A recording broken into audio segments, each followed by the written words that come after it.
What Grene actually does in the rest of the essay is consider a modern dualist view, a modern view that involves commitments that she thinks basically makes it a form of dualism, and contrast that with the view that she favors, the fourth option here, the theory of the eccentric position.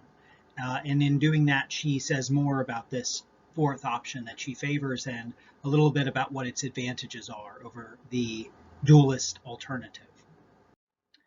Some problems with dualism that Grene notes here, and she says there are at least these three problems, so there may be other problems too, include the problem of how minds and bodies are supposed to interact.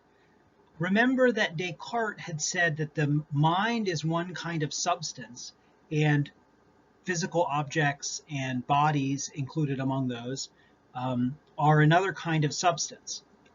There are extended substances and there are thinking substances. This account that holds that there are two kinds of things, minds and bodies, that including in bodies any kind of physical body, so anything physical, basically mental stuff and physical stuff. This dualist approach that says there are two fundamentally different kinds of things has the problem of saying how those kinds of things can interact. Because, for instance, where do they interact? Is the place where they interact a physical place? Well, in that case, the mind can't actually get to it because the mind is a completely non-physical, non-spatial thing, according to Descartes. Is the place where they interact just a purely mental space? Well, then there's no way for the physical things to be there because the physical things are extended. They take up space. So it's puzzling how these two things can interact if they're fundamentally different kinds of things. Another problem that she mentions is how we know that other minds exist. Part of the part of a philosophy like Descartes, which holds that we know our own minds best of all, and then we know the external world only by a kind of inference or by a kind of reasoning process. A problem with those views is that we don't know other people's minds according to that view as well as we know our own mind. And in fact, if it takes a reasoning process for us to get to knowledge of the external world, then it seems like it takes double the reasoning process to get us to a knowledge of other people's minds. This view describes people's minds as basically inaccessible to each other. It's very hard to come to know another person's mind. Now, it might make sense to you that it does that. You might think, yeah, that's true. It's very hard to know another person's mind. But a lot of people, including Grene, have thought that this is a bit of a problem because we do think that we can know what other people are thinking sometimes. We think we can understand each other. We think we can understand, like we can empathize with someone else. If they cry out in pain, we have a sense of what it feels like for them to be in pain, for instance. So it seems like we do know contents of other people's minds to some extent. And a view which, like Descartes, which construes us as having to engage in a lot of reasoning in order to get to somebody else's mind, is maybe problematic. The third problem that she mentions is that we have this kind of anxiety from the Cartesian perspective about whether or not we can know the external world as it really is. We have our subjective experiences, which we know very, very clearly, but there's this difficulty about, can we know that the external world ever matches our subjective experiences, that we ever have gotten it right about the external world? Remember that Descartes, in order to be confident in his judgments about the external world, he thinks in the Meditations, he needs to justify his clear and distinct ideas, only believe things about the external world that have passed the test of his clear and distinct reflection and kind of analysis. So clear and distinct ideas again. And he needs to prove the existence of a good God that guarantees the reliability of his reasoning. That's a lot to have to demonstrate before you can be confident that you can know that there's a world apart from your own thoughts and anything about what it's like.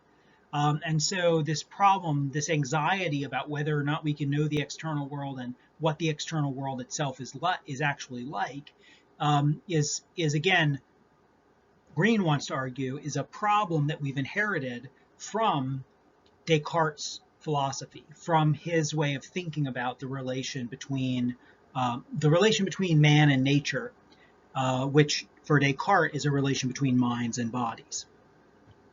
At this point, Grene dives into a contemporary version of a dualist view.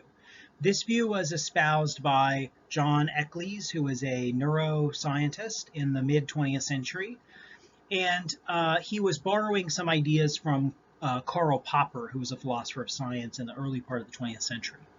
Basically, the idea is this: there are three worlds, and they're related to each other.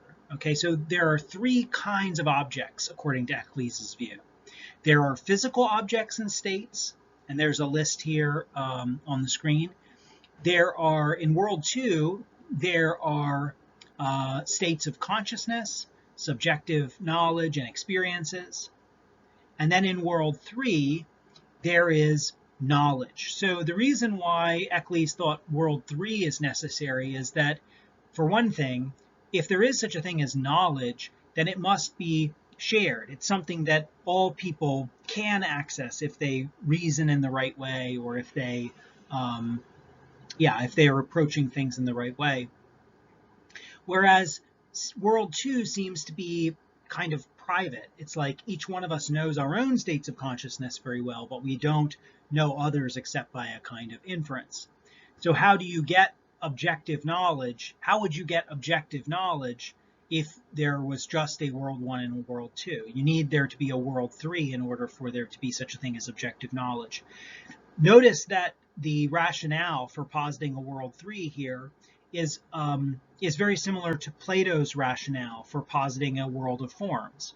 That because the experiences we have through the senses are very frequently changing and aren't necessarily the same from one person to another, then if there is going to be such a thing as stable knowledge, then it must be of something that itself is stable. That's not just a state of consciousness. It's not just a thought. So there must be an objective, independent world of known things, which would be this World 3 in Eccles' account. Now, if you just look at the diagram here, you can see that this view inherits a lot of the same problems that Descartes' view has. So there's the problem of mind-body interaction. How should we even explain how World 1 and World 2 can make a difference to one another? How can they interact? Where do they interact? Do they interact in a physical space or a non-physical space? Like, how are we to explain or understand that? There's also the problem of the relations of minds to each other. It seems like minds only relate to each other through the mediation of World 3 or World 1. They can't relate to one another directly. And then there's the problem of subjective experience in its relation to a real objective world. There's a little bit of a puzzle here too, because presumably World 1 is objective in some sense, but in but nonetheless we posit a World 3 which is independent of World 1. So, why would that be? What's the relation or difference between World 1 and World 3? And Grene also comments a bit on another diagram which details the complications in just a single individual's relationship to World 1 and World 3. So one of the points to be made here is that we only know World 3 through the mediation of World 1, because we can't access symphonies or mathematical equations or scientific formulae, laws of nature and so on. We can't access them directly through our own minds. We need some kind of prompting from the world, even just some kind of education to help us to have the necessary concepts to formulate those ideas. And that can only come to us through World 1. So we need to make this picture more complicated than what is exhibited on the left side of the screen here. We need to move over to the more complicated version on the right side of the screen that involves things like the passage through World 1 in order to know World 3, and vice versa.